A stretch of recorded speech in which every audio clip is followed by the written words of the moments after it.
सुखदायक तेरी छवि अति सुंदर सुखदायक। जय गणपति वंदन गणनायक, जय गणपति वंदन गणनायक।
मंदिर का दियारा तेरे नाम से हो जियारा। मंदिर का दियारा तेरे नाम से हो जियारा। तेरे नाम की ज्योति जली तो जग में बहती सुखधारा। तेरे नाम की ज्योति जली तो जग में बहती सुखधारा। ओ तेरा सुमिरन हर पूजन में, तेरा सुमिरन हर पूजन में सबको पहले धनेदायक। जय गणपति वंदन गणनायक, जय गणपति वंदन गणनायक। तेरी छवि अति सुंदर सुखदायक, तेरी छवि अति सुंदर सुखदायक। जय गणपति वंदन गणनायक, जय गणपति वंदन गणनायक।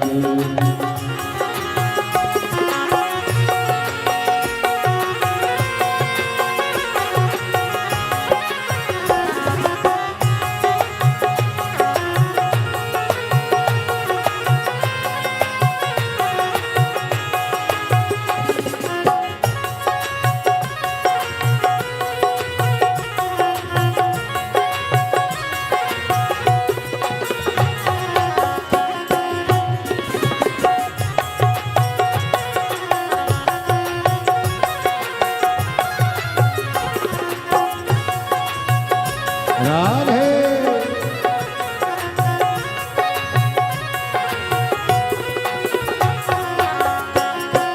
शंभो हरि बोल।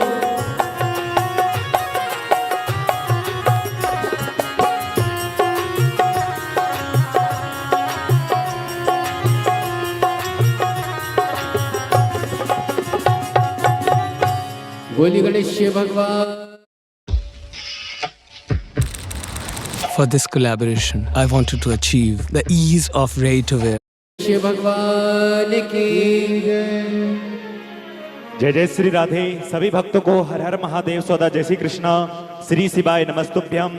7 दिवसीय श्री शिव महापुराण की अलौकिक दिव्य कथा हम सभी पूज्य गुरुदेव के पावन सानिध्य में श्रवण कर रहे हैं। निश्चित ही ये हम सभी का सौभाग्य है कि आस्था चैनल के माध्यम से, यूट्यूब फेसबुक के माध्यम से एवं कथा पांडाल श्री क्षेत्र चाकरवाड़ी तालुका जिला बीड़ महाराष्ट्र की पवित्र भूमि से हम सभी ये सुंदर अलौकिक श्री शिव महापुराण की दिव्य कथा श्रवण कर रहे हैं। और निश्चित ही कथा के मुख्य यजमान हैं श्री महादेव महाराज जी, जिन्होंने मुख्य यजमान का पदभार ग्रहण कर न केवल अपने जीवन को कृतार्थ में करा, अपितु जन समुदाय विश्व कल्याण हेतु ये सुंदर कथा का आयोजन रखकर सभी भक्तों को कृतार्थ में करा, आनंद में करा। एक बार जोरदार ताली बजाकर यजमान परिवार का स्वागत करें।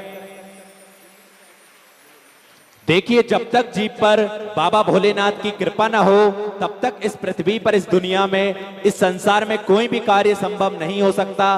और हम सभी देवादिदेव महादेव के चरणों के ही दास हैं। हम उनके चरणों में ही अपना जीवन यापन करें, इससे बड़ा ही सुंदर और सौभाग्य हमारा नहीं हो सकता। और देखिए, हम सभी को पूज्य गुरुदेव ने एक बड़ा ही सुंदर और सरल तरीका बताया है भगवान से जुड़ने का, भगवान के मंदिर तक जाने का, भगवान की भक्ति करने का, भगवान की सेवा करने का। एक बड़ा ही सुंदर और सरल तरीका हम सभी को पूज्य गुरुदेव ने बताया है कि एक लोटा जल सारी समस्याओं का हल। एक लोटा जल लेकर हम जब पास के मंदिर जाते हैं, देवालय जाते हैं, शिवालय जाते हैं, तो निश्चित ही सारी समस्याओं का निदान तो निकलता ही है। और बाबा भोलेनाथ की कृपा दृष्टि भी हम सभी भक्तों को प्राप्त होती है। हम सभी भक्तों को उनका आशीर्वाद सदैव प्राप्त होता है।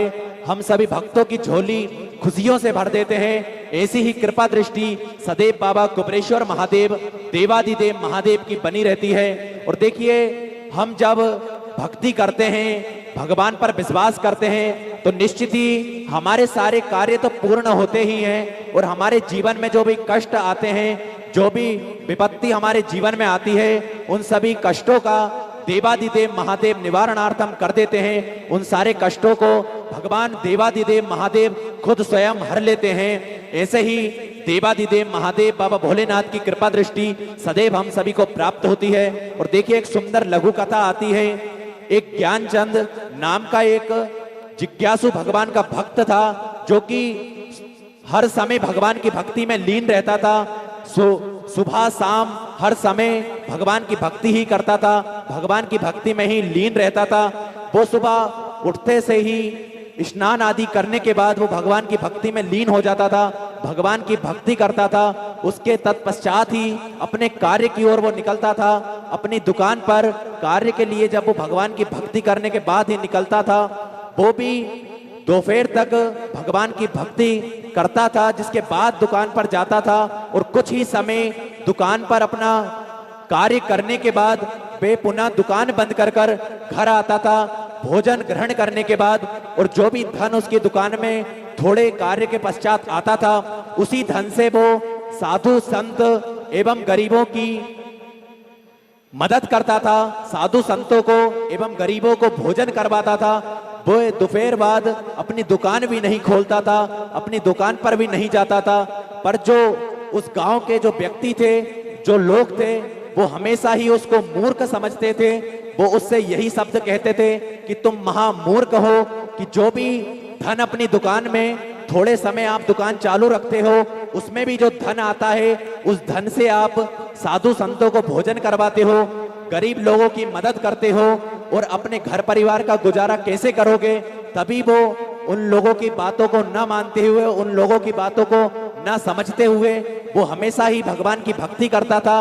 और जो भी धन आता था, उससे साधु संतों को भोजन करवाता और गरीबों की मदद करता था।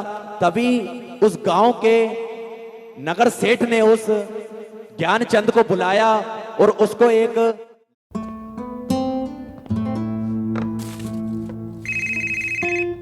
Yeah, coming. Chef Vikas Khanna ka kitchen. I'm impressed. Anything for you, Mrs. Bacteria.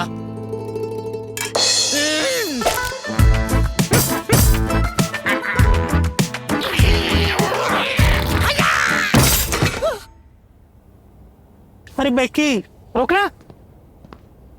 Wow, thank you, चाचू. बैक्टीरिया को खाने पे मत भुलाइए। Use fresh rap.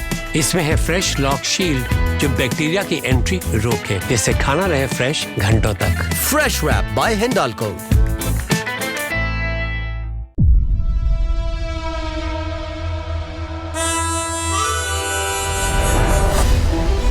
The assassination of Mr. Pankaj Bhatti. 60 billion euros की कंपनी का मालिक 25 जुलाई की afternoon, a man rode up on a bike, shot him, and blew up his car. इस केस को सिर्फ एक ही इंसान सॉल्व कर सकता है।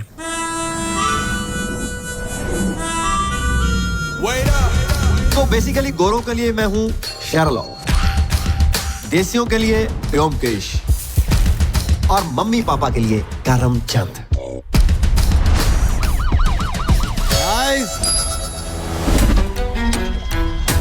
मिस्टर भट्टी की फैमिली में 4 लोग हैं।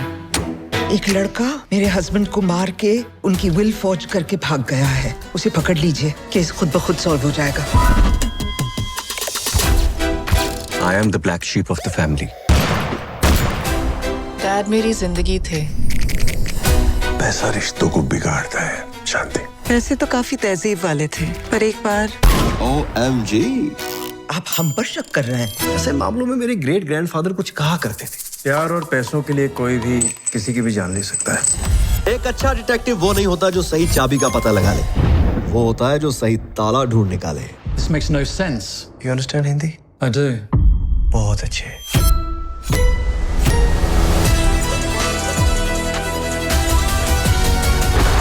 This is not about his murder. It's about his will.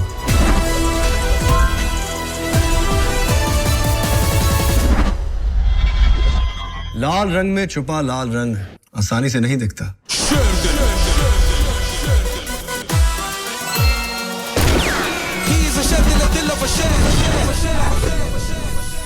ये मोदी जी नहीं दिखाई दे रहे। गहरी सांस अंदर, गहरी सांस बाहर। गौर से सुनो इनकी दिल की धड़कन। हाँ जी, सुन रही है थोड़ी थोड़ी।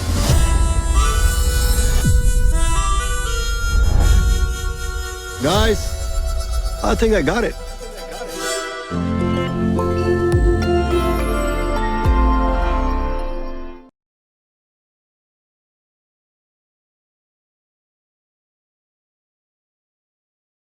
उसको एक लाल टोपी दी और उसने बोला कि ये लाल टोपी इसलिए मैंने बनवाई थी कि जो भी इस गांव में मूर्ख होगा, जो भी इस गांव में सबसे बड़ा महामूर्ख होगा, मैं उसको ये लाल टोपी दूंगा। तो आज मुझे तुम सबसे बड़े महामूर्ख दिखे हो, तुम सबसे बड़े महामूर्ख मुझे मिले हो कि मैं ये टोपी आपको दे रहा हूं। और अगर तुमसे भी बड़ा कोई तुम्हें महामूर्ख मिलता हो, जो थोड़े समय ही अपना कार्य करने के बाद भगवान की भक्ति करता हो या साधु संत एवं गरीबों की मदद करता हो, तो आप ये टोपी उसको दे देना। तभी वह टोपी लेकर वो ज्ञानचंद अपने घर की ओर चला जाता है। उस नगर सेठ की बातें सुनने के बाद वो कुछ भी उसकी बातों का उत्तर नहीं देता है और वो अपने घर की ओर चले जाता है। तभी कुछ दिनों बाद उस नगर सेठ की तबीयत ज्यादा खराब हो जाती है, उसकी अंतिम घड़ी आ जाती है। तभी वे ज्ञानचंद उस नगर सेठ से मिलने जाता है, उसके हालचाल पूछने जाता है। तभी वह उससे पूछता है कि आपका स्वास्थ्य कैसा है, आपकी तबीयत कैसी है।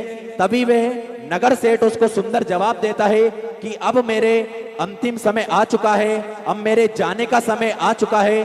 तभी वे ज्ञानचंद उस नगर सेठ को सुंदर जवाब देता है कि आप जहां जाना चाहते हो वहां पर आपने पहले से ही किसी को भेजा या नहीं भेजा, क्योंकि आप इस गांव के नगर सेठ हो। आपकी तैयारी वहां पर देखने के लिए, आपके लिए सुंदर व्यवस्था करने के लिए वहां पर कोई गया या नहीं गया। तभी वे कहता है कि ना मेरे साथ कोई वहां जाएगा, ना मेरा धन, ना मेरी गाड़ी बंगला, मेरा परिवार, कोई मेरे साथ नहीं जाएगा। वहां सिर्फ मेरी आत्मा एवं परमात्मा ही मेरे साथ जाएंगे। भगवान भोलेनाथ ही स्वयं मेरी वहां मदद करेंगे और वो ही मेरे साथ जाएंगे।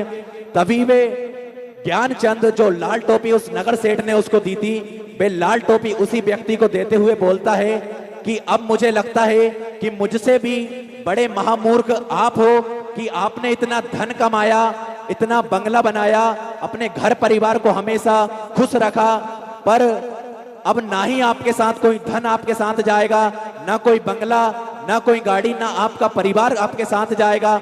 सिर्फ और सिर्फ आपकी भक्ति, जो आपने कभी अपने जीवन में भक्ति नहीं करी, कभी दान नहीं करा, कभी पुण्य नहीं करा, जो हम दान और पुण्य भक्ति भगवान की करते हैं वही भक्ति हमारी पापा मम्मी के लिए बेस्ट गिफ्ट सारेगामा कारवां।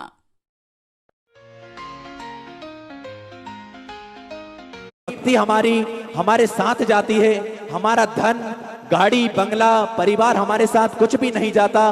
तो सबसे बड़ा महामूर्ख जो था वो नगर सेठ था कि उसने हमेशा ही जीवन में कमाना ही सीखा है, कभी भक्ति नहीं करी भगवान की, कभी दान नहीं करा, कभी साधु संतों को भोजन नहीं करवाया, कभी गरीबों की मदद नहीं करी। तो देखिए जो हम धन कमाते हैं, जितना धन कमाते हैं उसमें से अगर थोड़ा सा हम दान भी कर देंगे, साधु संतों को भोजन भी करवा देंगे, गरीब लोगों की मदद करेंगे, तो कहीं ना कहीं हमारा यही कार्य हमारे जाते समय, इस जीवन से जाते समय कहीं ना कहीं वही हमारी परीक्षाओं में आता है और वही हमारे साथ जाता है जो हम पुण्य अपने जीवन में करते हैं। अगर जो भी हम कमाएंगे कभी भगवान की भक्ति नहीं करेंगे तो ना हमारा गाड़ी बंगला पैसा परिवार कोई हमारे साथ नहीं जाता। सिर्फ और सिर्फ देवादिदेव महादेव ही अपनी कृपा दृष्टि वहां पर हमारे ऊपर करते हैं। बाबा भोलेनाथ की कृपा दृष्टि ही सदैव हमारे ऊपर बनी रहती है। देखिए तेरी कृपा बिना न हिले एक भी अणु, लेते हैं श्वास तेरी कृपा से तनु तनु, लेते हैं श्वास तेरी कृपा से तनु तनु। देखिए जब भी हम भगवान की भक्ति करते हैं, भगवान की सेवा करते हैं तो निश्चित ही सारी समस्याओं का निदान तो निकलता ही है और बाबा भोलेनाथ की कृपा दृष्टि भी हमारे ऊपर बनी रहती है। देखिए हमको ये लघु कथा से यह सीख मिलती है कि हम जो भी धन कमाते हैं, जो भी गाड़ी बंगला यह सब हम करते हैं, यह सब हमारे परिवार के लिए हम करते हैं, तो ना तो हमारे साथ गाड़ी जाती है, ना बंगला जाता है, ना हमारे साथ धन जाता है। एक नगर सेठ भी उसी तरह जाता है, उसी तरह एक गरीब व्यक्ति भी जाता है।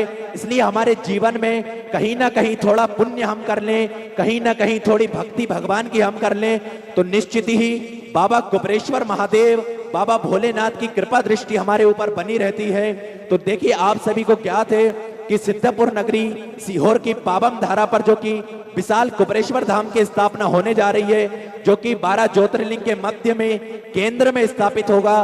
कंकर शंकर की पवित्र भूमि, कंकर शंकर की पावन धारा जो कि जप स्थली है, तप स्थली है, साधना स्थली है, आराधना स्थली है। जो भी भक्त अपने मन की मुराद लेकर बाबा कुबेर भंडारी के पावन धाम तक पहुंचता है तो कुछ ही दिनों में, कुछ ही महीनों में बाबा कुबेरेश्वर महादेव उन सभी भक्तों की झोली खुशियों से भर देते हैं और उनके जीवन में हमेशा खुशियां ही खुशियां कर देते हैं। ऐसी कृपा दृष्टि सदैव बाबा कुबेर भंडारी की बनी रहती है। और जो भी भक्त कंकर शंकर की पवित्र धारा पर बैठकर 108 बार श्री शिवाय नमस्तुभ्यम का जाप करता है तो निश्चित ही सारी समस्याओं का निदान तो निकलता ही है और कुछ ही दिनों में उन सब भक्तों की मनोकामनाएं पूर्ण भी होती है। ऐसी कृपा दृष्टि बाबा भोलेनाथ की बनी रहती है। और जैसा कि आप सभी को ज्ञात है कि 8 जून से 14 जून तक श्री क्षेत्र चाकरवाड़ी तालुका जिला बीड़ महाराष्ट्र की पवित्र भूमि पर हम सभी दोपहर में 1 बजे से 4 बजे तक ये सुंदर श्री शिव महापुराण की अलौकिक दिव्य कथा श्रवण कर रहे हैं। यही कथा पूर्ण होने के बाद 19 जून से 23 जून तक 5 दिवसीय श्री शिव महापुराण की अलौकिक दिव्य कथा निकुंभ जिला दुर्ग छत्तीसगढ़ की पवित्र भूमि से हम सभी श्रवण करेंगे दोपहर में 1 बजे से 4 बजे तक आस्था चैनल के माध्यम से एवं यूट्यूब फेसबुक के माध्यम से। और कथा पांडाल निकुंभ जिला दुर्ग छत्तीसगढ़ की पवित्र भूमि से 5 दिवसीय श्री शिव महापुराण की अलौकिक दिव्य कथा श्रवण करेंगे। और वही कथा पूर्ण होने के बाद पुनः 26 जून से 2 जुलाई तक 7